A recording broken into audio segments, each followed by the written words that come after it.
My name is Maya Vance, and I'm 24 years old. Right now, I'm sitting in the plush velvet booth of a restaurant called The Obsidian in downtown Chicago. I'm still wearing my black graduation gown, the heavy silk fabric feeling like a lead weight against my skin. On the table in front of me are 3 empty chairs and 3 untouched glasses of water. I've been sitting here for exactly 42 minutes, staring at the flicker of a candle that was meant to celebrate my MBA graduation. The waiter has walked past me 4 times now, each time giving me that same look, a mixture of pity and professional awkwardness. He knows. He sees the girl in the graduation cap sitting alone at a table reserved for 4, and he knows the people who were supposed to be here aren't coming. It's the kind of silence that rings in your ears, the kind that makes you realize you've been erased from your own celebration. My phone buzzed on the table at 6:15 p.m. It was a text from my mother, Elena. "Maya, sweetie, so sorry. Change of plans. Leo just got word that his promotion at Apex Growth Partners went through. We're all at the Prime Cut celebrating his big milestone. You understand, right? A promotion is a career-defining moment, and we really need to support your brother tonight. We'll do a quick lunch for your graduation next week. Love you, milestone." That was the word she used. My brother Leo is 26, and he just became a senior associate. To my parents, that's a career-defining moment. My MBA from one of the top business schools in the country? According to my father, Robert, that's just finishing another degree. I stared at that message until the screen went dark. I worked 3 jobs to pay for this. I slept 4 hours a night for 2 years while building a private equity firm from a laptop in my studio apartment. And today, I finally crossed the finish line.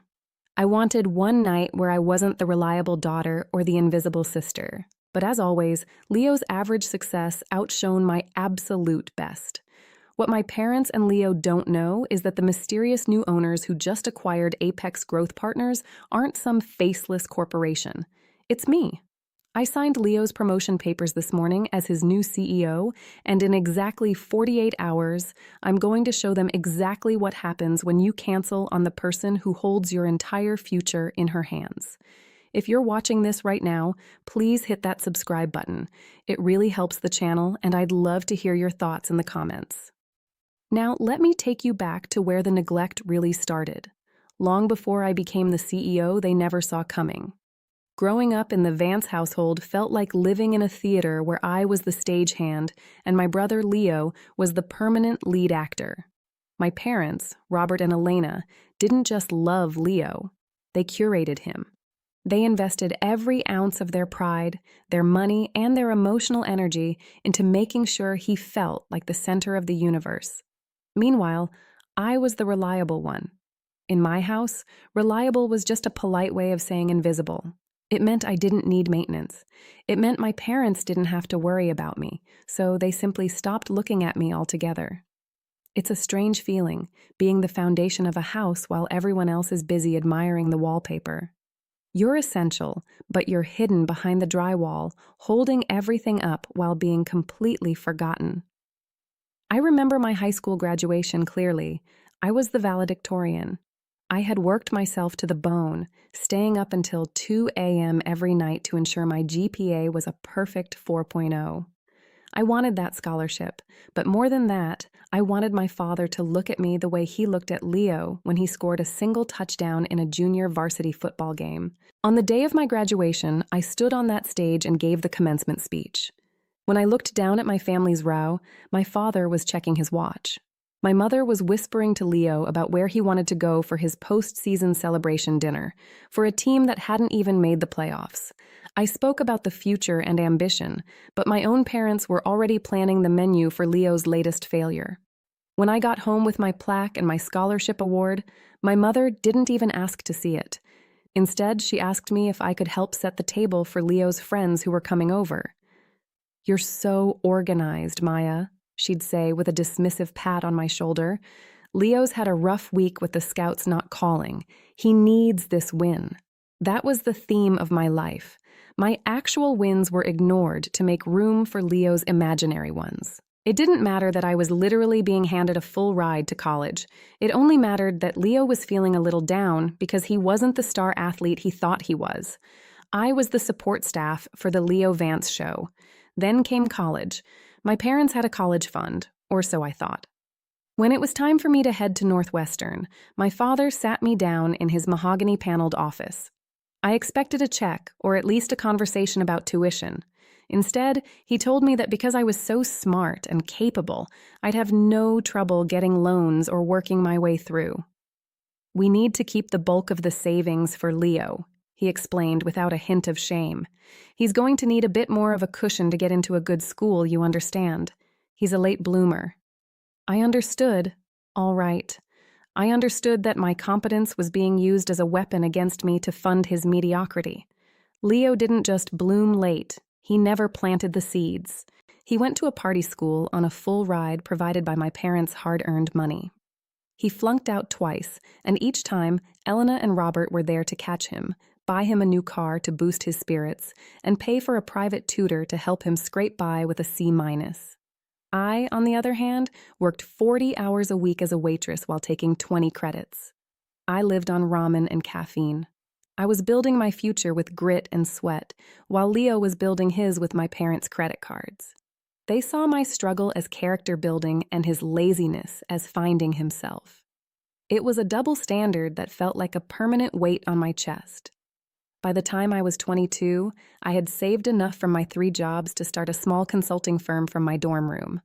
I called it Vanguard Acquisitions. I didn't tell my parents. Why would I? Every time I tried to talk about my business, my mother would interrupt me to talk about Leo's new entrepreneurial venture, which was usually just him asking them for $50,000 to start a designer t-shirt line that folded in 3 months. They were happy to throw money into his burning dumpster fires, while they wouldn't even offer me a word of encouragement for a profitable business I started from scratch. I remember one specific Sunday dinner. I had just landed my first 5-figure contract. I was buzzing with excitement. I sat down and said, "Mom, Dad, I have some big news about my business." My father didn't even look up from his steak. "That's nice, Maya. Keep working hard. Reliability is your best trait. Now, Leo, tell us about that promotion you're gunning for at the bank. We're so proud of how you're finally settling into a real career." Leo grinned, leaning back in a chair that my parents had probably paid for. "Yeah, it's a big deal. My boss says I'm a natural leader." I sat there, my news dying in my throat, realizing that I was making more in a month than Leo was making in a year. The disparity only grew as we got older. Leo got a job at Apex Growth Partners, a mid-tier firm, only because my father knew one of the senior partners. He moved into a luxury high-rise in the Gold Coast, funded by my parents. He wore $3,000 suits that Robert bought him for his professional image. Meanwhile, I moved into a tiny studio apartment in a neighborhood most people avoided. I put every cent I made back into Vanguard. I wore the same 3 outfits for 2 years. I was the shadow architect of my own empire, while Leo was a gilded statue built on a foundation of parental delusions. They bragged about his title, while I was building the company that would eventually own his entire department. Being the reliable child is a special kind of trauma. You learn early on that your needs don't matter because you're strong enough to handle it. You learn that your parents' love is a finite resource, and it's all being spent on the child who screams the loudest. You become a ghost in your own home. They thought I was just Maya, the girl who got an MBA. They didn't see the woman who was quietly buying up the very debt that held their favorite son's company together. They didn't see the CEO who was about to walk into a boardroom and change the power dynamic of this family forever. They were so busy looking at the sun that they never noticed the storm brewing right behind them. Before we get into the details of how I took over Leo's firm, if you've ever been the invisible sibling or the one who had to work 10 times harder for half the recognition, please leave a comment below. I read all of them. And don't forget to subscribe to the channel for more stories like this. The phone call that shattered my remaining hope didn't happen in a moment of anger. No, it was worse than that. It happened in a tone of voice so casual, so dismissive, that it made my years of sacrifice feel like a footnote in someone else's biography. It was Tuesday morning, 4 days before the ceremony. I was standing in my small kitchen, steaming the wrinkles out of my graduation gown. The fabric was high quality, the kind you wear when you've earned a Master of Business Administration from a university that people usually only get into in their dreams. When my phone lit up with Mom, I actually smiled. I thought she was calling to ask what time the ceremony started or where we should take photos. "Hi, Mom," I said, my voice full of an excitement I couldn't quite hide. I was just getting my gown ready. It looks so real now. There was a pause on the other end, a long, heavy silence that felt like the air leaving a room.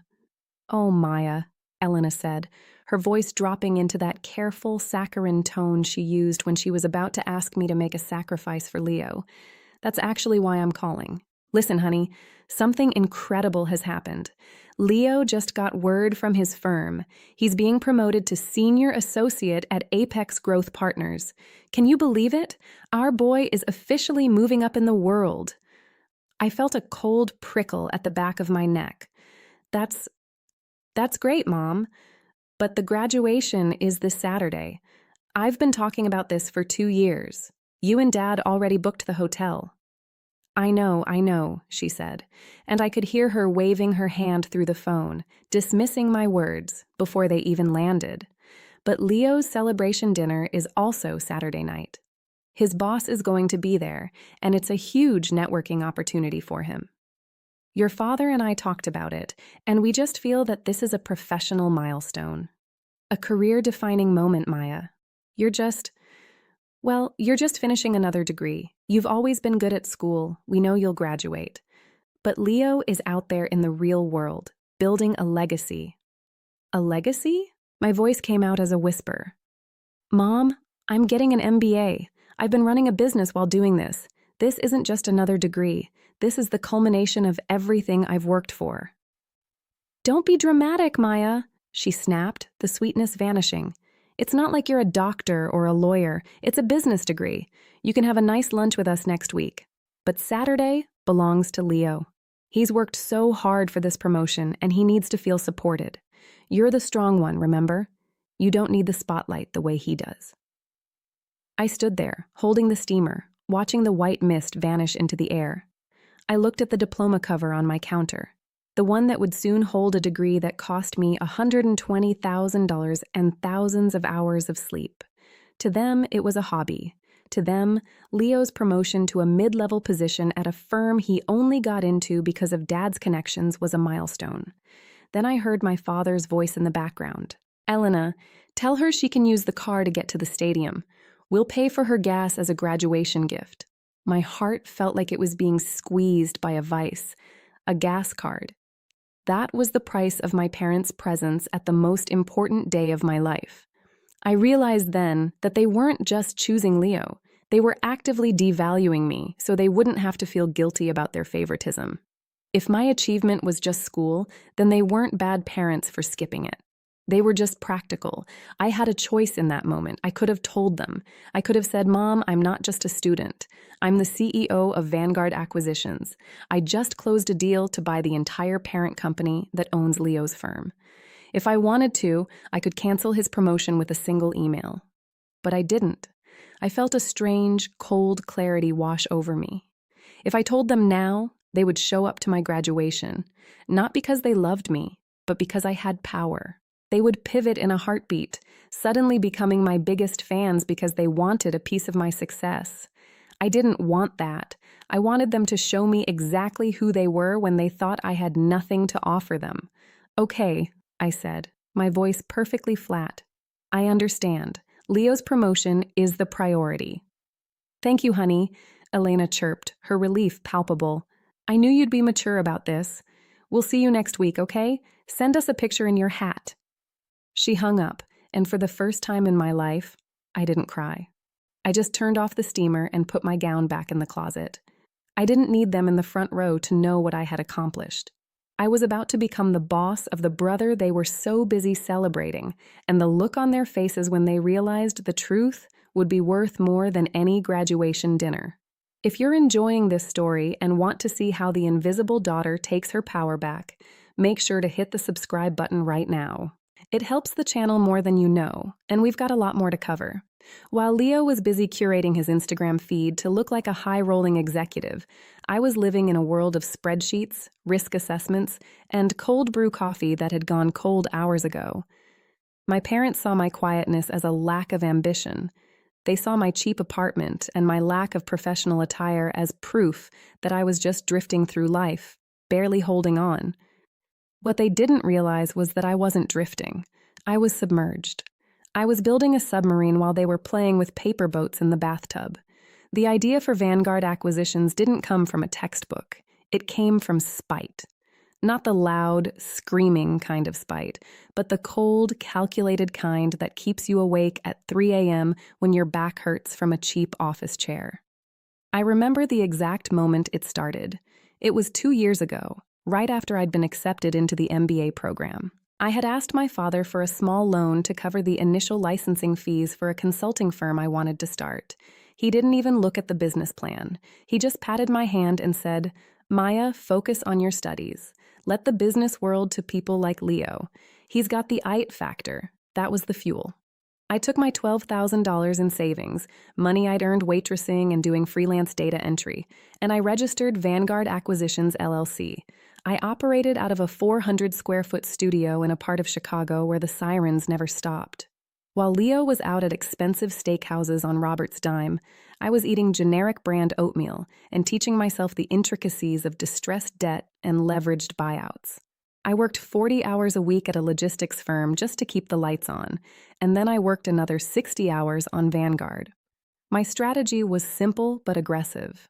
I looked for mid-tier firms that were struggling with legacy debt, companies like Apex Growth Partners. Apex was a respected name, but they were bloated. They had too much middle management, people like Leo, who were being paid six-figure salaries for three-figure results. They were a sinking ship with a polished deck. I spent 18 months quietly acquiring the debt of their parent company, Stratton Holdings, through a series of shell companies. I was a ghost in the machine. To the board of directors, I was just a series of signatures and wire transfers from an entity they didn't recognize. I remember one night, about 6 months ago, I was sitting on my floor surrounded by legal documents. I had just finished a 16-hour day. My parents had called me earlier that evening to brag about Leo's leadership award at his office, an award that, I later found out, everyone in his department got for just showing up. My mother told me I should be more like him, that I should try to find a steady job with benefits instead of whatever little projects I was doing. I looked at the bank statement in my hand. Vanguard Acquisitions had just cleared its first $3 million in net profit. I was worth more than my father's entire car dealership empire, and yet I was still the unemployed daughter in their eyes. The acquisition of Stratton Holdings, and by extension Apex Growth Partners, was the most complex chess game I've ever played. It required precision. I needed to acquire a 51% stake in the parent company without tipping off the existing board or the news. I worked with a firm of high-stakes attorneys in New York who didn't care that I lived in a studio apartment. They only cared that my capital was liquid and my legal standing was ironclad. On the day the deal was finalized, just 3 weeks before my graduation, I sat in a glass-walled conference room in downtown Chicago. I wasn't the reliable Maya there. I was the managing partner of Vanguard. The lawyers across from me were 3 times my age, and they were sweating. When I signed the final transfer documents, I felt a surge of something I hadn't felt in years: peace. I didn't just own a company. I owned the company that determined my brother's future. I owned the desk he sat at, the car he drove, which was a company lease, and the very title my parents were so proud of. The transition of power was scheduled for the week after my graduation. The board of Apex had been informed that a new group CEO was being appointed by the parent company to oversee a radical restructuring. They didn't have a name yet, only a title. I had instructed the legal team to keep my identity confidential until the official gala. I wanted the reveal to be public. I wanted my parents to be there, not as my supporters, but as guests of the son they thought was the star of the show. It's funny how people treat you when they think you have nothing. My parents would call me to ask if I could help out by picking up Leo's dry cleaning because I clearly had the time. Leo would text me to brag about his new office view, telling me that maybe one day, if I worked hard, I could be his secretary. I saved every one of those texts. Not because I wanted to reread them, but because I wanted to remember the exact level of arrogance I was about to dismantle. During those final months, I had to play a role. I had to attend the Sunday dinners and listen to Robert talk about the Apex Way. I had to listen to Elena talk about how Leo was the only one carrying the family name into the professional elite. I nodded. I smiled. I even apologized for not having a real job yet. It was the best acting performance of my life. Inside, I was reviewing the quarterly reports of Leo's department. I knew he was underperforming. I knew his promotions were just lateral moves designed to keep my father happy. I knew that under the new restructuring plan I had authored, Leo's position was the first one slated for performance review. I wasn't doing this to be a villain. I was doing this to balance the scales. For 24 years, I had been told that my value was zero unless I was serving Leo's ego. Now the math had changed. I was the one with the capital. I was the one with the vision. And I was the only one in that family who had actually earned her seat at the table. If you're still with me, you're probably wondering how the reveal went down. Trust me, it's better than any movie. But before we get to the corporate gala, please take a second to subscribe to the channel and hit that notification bell. We're reaching the climax of the story, and you don't want to miss what happens when I finally walk into that boardroom. The stage was set. I had my MBA, I had my company, and I had a front row seat to the collapse of the illusion my parents had built. They wanted a milestone. I was about to give them a landslide. The morning after my solo graduation dinner, the phone rang at 7:30 a.m. It was Elena. No apology for the night before. No, how was your meal? Just orders. Maya, I need you to come over. We're organizing the final details for Leo's celebration party next week. Your father invited some of his dealership associates, and Leo's invited half of Apex. I need you to help with the catering logistics. You're so good at that administrative stuff. I looked at the CEO transition documents on my laptop. I had a meeting with the board of directors in 3 hours to finalize the restructuring list. Ironically, a list that Leo's name was hovering near because of his abysmal sales numbers. I have work, Mom, I said, my voice tight. Doing what? Filing papers for that little consulting thing? She sighed, that long-suffering sound that always made me feel like a burden. Maya, please. This is a big week for your brother. The new owners of Apex are going to be at the corporate gala on Friday. This is his chance to make a real impression on the new CEO. You should be happy to help him. Maybe if you're around successful people, some of that ambition will finally rub off on you. I went. I don't know why. Maybe I just wanted to see the look on their faces one last time before the mask came off. The Vance living room was a sea of congratulations. Leo. Banners and expensive floral arrangements. Robert was sitting in his armchair, nursing a scotch, while Leo stood in front of the mirror, adjusting a tie that cost more than my monthly rent. Hey, sis, Leo smirked, not even looking at me. Glad you could make it. Hey, can you check the guest list for the Friday gala? Make sure my name is spelled right on the VIP seating. I heard the new CEO is some hard ass from a New York private equity firm. I need everything to be perfect. I picked up the list. My own name was nowhere on it. Not as a guest, anyway. I was listed as Maya Vance, family guest, standing room only. The new CEO is very focused on results, Leo, I said, flipping through the pages. I heard they've been reviewing the sales reports for the last 4 quarters. Your department is down 22%. Leo laughed, a loud, obnoxious sound. Don't worry about that. Dad talked to the senior partner. I'm protected. Besides, once the new boss sees me, she'll realize I'm the face of this company. I've got that leadership energy Dad always talks about. Not like you, lurking in the corners with your spreadsheets. Robert chimed in. Listen to your brother, Maya. He understands how the world works. It's about connections. It's about being the person everyone wants to talk to. You've always been the help.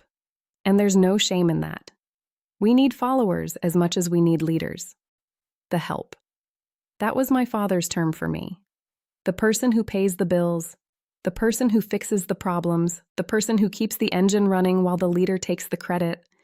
I spent the next 3 hours labeling envelopes for Leo's party invitations.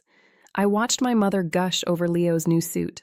I watched my father tell Leo stories about how to handle a boss. Not once did they ask me about my degree.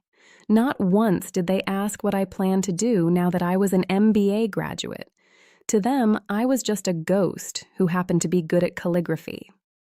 "You should come to the gala, Maya," Elena said, almost as an afterthought. "You can stay in the back. It'll be good for you to see what a real career looks like. Maybe you'll meet a nice young man who can take care of you, since this business thing of yours doesn't seem to be going anywhere." "I wouldn't miss it for the world, Mom," I said, and I meant it. I left their house feeling a strange mix of rage and pity. They were so blinded by the golden sun that they couldn't see the powerhouse standing right in front of them. They were preparing for Leo's promotion celebration, completely unaware that they were actually preparing for his performance review. If you've ever had your achievements minimized while a sibling's mediocre success was treated like a world-changing event, you know exactly how I felt in that moment. It's a slow-burning fire. But that fire is what powers the engine of change. Make sure to subscribe so you don't miss the next part, because Friday is coming, and I'm bringing the matches. The grand ballroom of the Palmer House in Chicago was a sea of crystal chandeliers, gold leaf ceilings, and the low, hungry hum of 1,000 high-stakes conversations. This wasn't a graduation party. This was an arena. The air smelled of expensive perfume, aged scotch, and the kind of desperation that only exists when people are trying to climb a ladder that has no top. I stood at the heavy oak doors for a moment, adjusting the cuff of my bespoke navy blazer. This suit cost more than the car Leo was currently driving, the car my parents had bought him to celebrate a promotion that was already technically in my hands. I could see them from across the room. Table 14. Right near the stage, of course. My father, Robert, was leaning back in his chair, holding a glass of bourbon and nodding as if he owned the building. My mother, Elena, was wearing a silk dress that shimmered under the lights, her eyes scanning the room like a hawk looking for prey. And then there was Leo. He was standing up, laughing too loudly, patting a senior partner on the back. He looked exactly like what he was. A man who had been told his entire life that he was a king, never realizing he was just a placeholder. I didn't walk toward them. Instead, I moved through the shadows of the room, greeting the board members I had spent the last month negotiating with. "Good evening, Mr. Sterling," I said to the chairman of the board. He smiled, a genuine, respectful look that he never gave anyone under 30. "Ready for your big night, Maya?" he whispered. I nodded. "More than you know, Douglas." I took a seat at a secluded table in the back, obscured by a large floral arrangement. I wanted to watch them one last time before the world changed. I saw Leo lean in to speak to an associate. Yeah, I could practically hear him bragging. The new group CEO is supposed to be some shark from the East Coast. Probably some old guy who doesn't understand the vibe of this office. I'm going to have to walk him through how things really work around here. My father laughed, clapping Leo on the shoulder. "Just show him that Vance charisma, son. He'll be lucky to have you."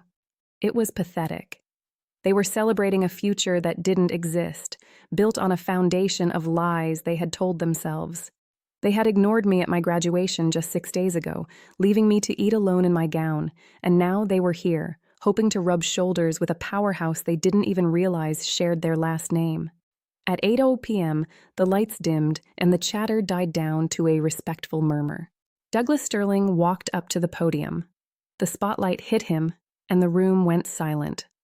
"Ladies and gentlemen," his voice boomed through the speakers, "tonight marks a historic transition for Apex Growth Partners and our parent company, Stratton Holdings.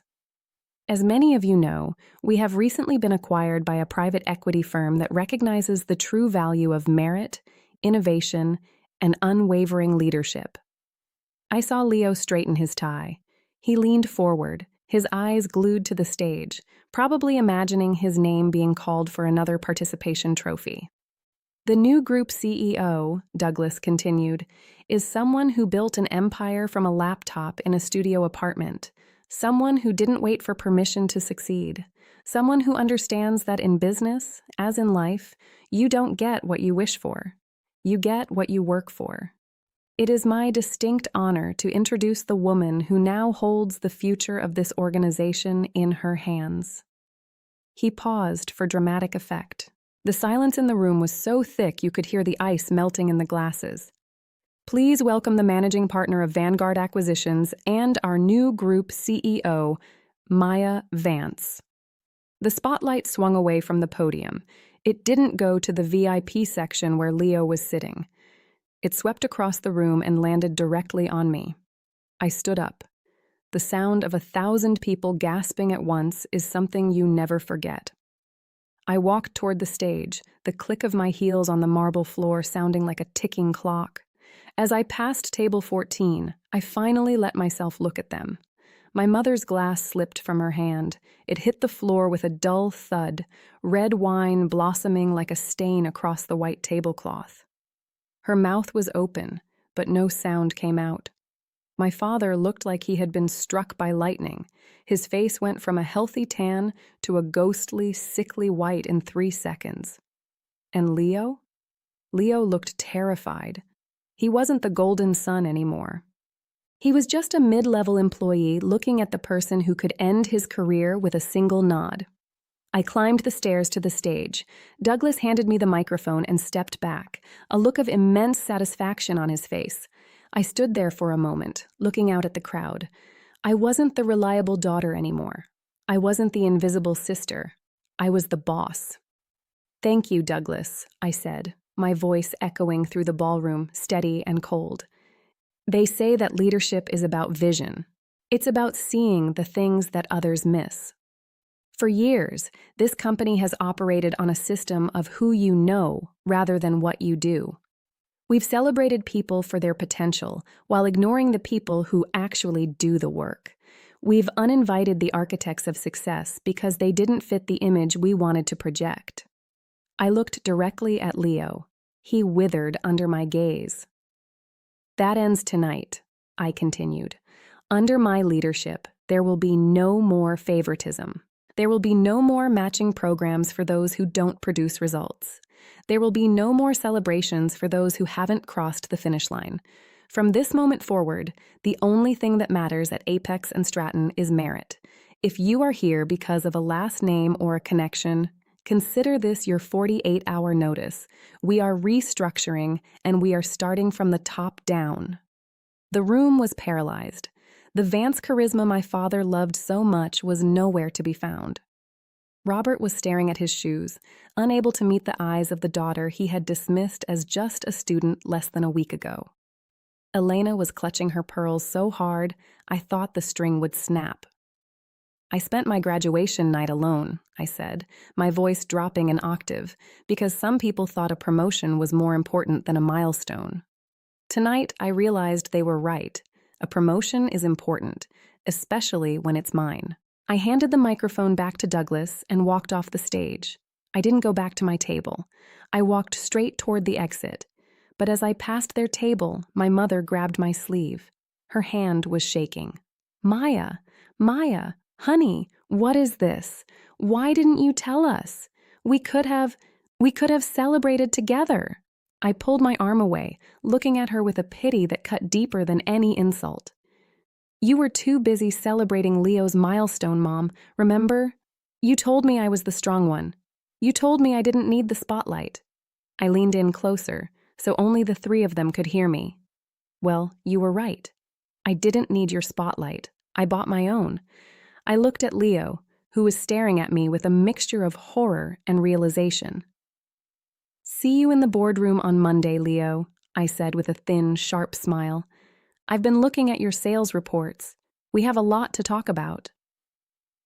I walked out of that ballroom into the cool Chicago night, leaving the silence behind me. I had built my empire in the dark, and tonight, the light was finally where it belonged. If you're watching this and you've ever been the one they tried to hide, the one they told to wait her turn while they gave everything to someone who didn't earn it, hit that subscribe button right now. Your turn is coming. And trust me, when it does, it's going to be glorious. Monday morning arrived with a crisp, biting cold that matched the atmosphere in the executive suite of Apex Growth Partners. I arrived at 7:30 a.m., 90 minutes before the rest of the staff. I wanted to sit in my new chair, the one that overlooked the Chicago skyline, and feel the weight of the silence. For the first time in my life, I wasn't waiting for a text back. I wasn't waiting for an invitation. I was the one who decided who got to walk through the door. At 9:15 a.m., my executive assistant, Sarah, buzzed the intercom. Her voice was professional, but I could hear the hesitation. "Ms. Vance, there is a group in the lobby. A Mr. and Mrs. Robert Vance and a Leo Vance. They don't have an appointment, but they're claiming it's a family emergency?" I leaned back, a cold smile touching my lips. "Send them in, Sarah, and have security stand by outside the door, just in case." The heavy mahogany doors swung open, and the golden trio marched in. But they didn't look like the confident, dismissive people I'd spent Sunday dinner with.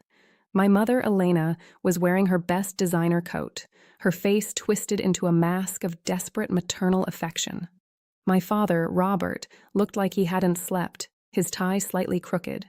And Leo? Leo looked like a man walking toward a firing squad. "Maya, sweetie," Elena started, moving toward my desk as if she were going to hug me. I didn't stand up. I didn't even move. I just watched her until she stopped, 3 feet away, neutralized by the coldness in my eyes. What a weekend, right? We were so shocked. We stayed up all night talking about how incredible you are. Why didn't you tell us you'd been doing so well? We would have had a huge party for you. "You had a party, Mom," I said, my voice as flat as a dead phone line. "It was for Leo, for his promotion, remember? The milestone that was more important than my graduation." Robert cleared his throat, trying to use his dad voice, the one he used to settle disputes. "Maya, look, we made a mistake. We didn't realize the scale of what you were doing, but we're family, and family looks out for each other. Now that you're in this position, you can really help Leo. He's got so much potential, and with you at the top, the two of you could run this city." I pulled a manila folder from my desk and slid it toward the edge. "Let's talk about potential, Dad. This is Leo's performance report for the last 4 quarters. While you were buying him suits and bragging about his leadership energy, he was at the bottom of the sales rankings. His department is down 22%. He's been late to every Monday morning meeting for 6 months, and I found 3 instances where he used company expense accounts for client dinners that were actually just bar tabs with his college friends." Leo stepped forward, his face turning a deep, angry red. "You can't do this, Maya. You're just doing this to get back at me because of the dinner. It's petty." "It's business, Leo," I snapped, standing up. The room suddenly felt very small. "In this office, I am not your sister. I am the group's CEO. I am the woman who signs your checks, and right now, I'm the woman deciding if those checks should continue. You're lucky I'm family, because if you were anyone else, I'd have had you escorted out by security for embezzlement the second I walked in." Elena gasped. "Maya, he's your brother. You can't talk about him like that. Robert, tell her." Robert looked at me, and for the first time, I saw him see me, truly see me. He saw the woman who had built an empire while he was looking the other way. He saw the strength he had always mistaken for reliability. "What do you want, Maya?" he asked, his voice defeated. "I want what's best for this company," I said, sitting back down. "Leo, effective immediately. Your promotion is revoked. You are being placed on a performance improvement plan, a PIP. You will be demoted back to a junior associate role. You will lose the company car, and you will lose the matching bonus program. If your numbers don't improve by 15% in 90 days, you're fired. No exceptions. No dad to bail you out. You're heartless," Elena cried, tears finally breaking through. "After everything we gave you, you gave me nothing. I cut her off. You gave Leo a trust fund. You gave him a car. You gave him the master bedroom. You gave me a gas card for my graduation and the job of labeling your invitations. I gave myself this chair. I gave myself this company. I looked at Sarah, who was standing by the door. Sarah, please escort Mr. and Mrs. Vance to the lobby. Leo, get to your cubicle. You're already 5 minutes late for the morning huddle.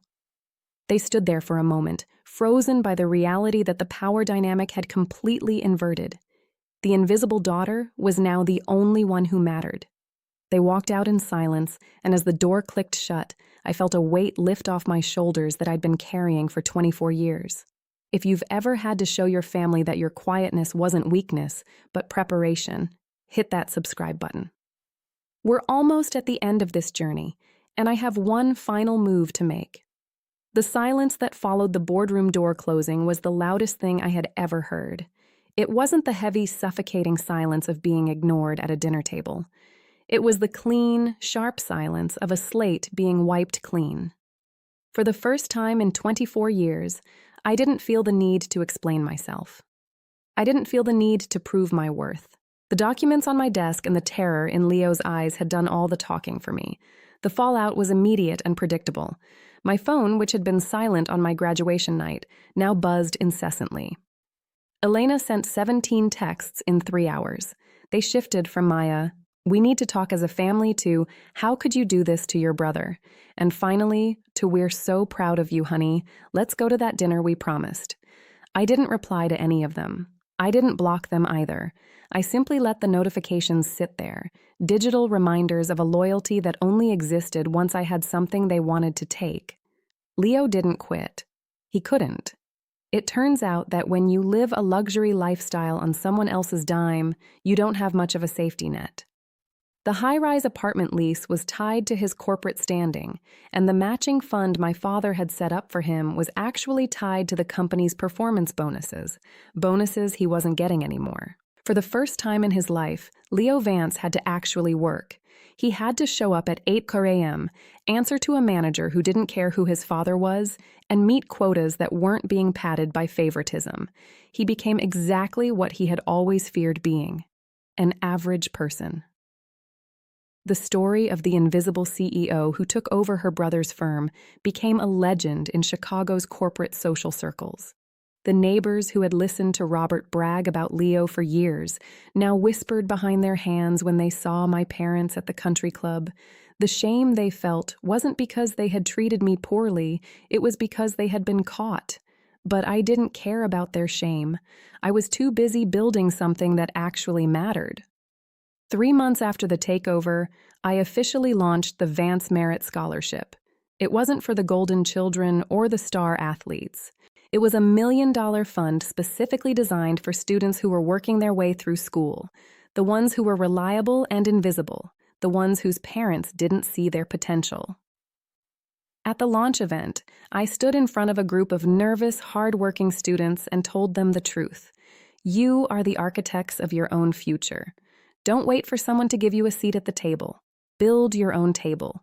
I still see my parents at mandatory corporate events once or twice a year. We are polite. We talk about the weather and the markets. They try to treat me like the daughter they always loved, and I let them play their part. But the distance between us is permanent. You can't fix 20 years of neglect with a single apology, especially when that apology is only offered to a CEO, not a daughter. I'm no longer the girl in the black gown sitting alone at a velvet booth. I am the woman who owns the restaurant, the firm, and the future. I learned that being reliable isn't a burden, it's a superpower. It gave me the discipline to build an empire in the dark so that I could eventually stand, unafraid, in the light. If this story reminded you that your worth isn't defined by people who refuse to see it, then my work here is done. Thank you for following my journey from the invisible daughter to the CEO's chair. If you haven't already, please hit that subscribe button and join our community. Your support means everything to me. And remember, the best revenge isn't anger, it's massive, undeniable success.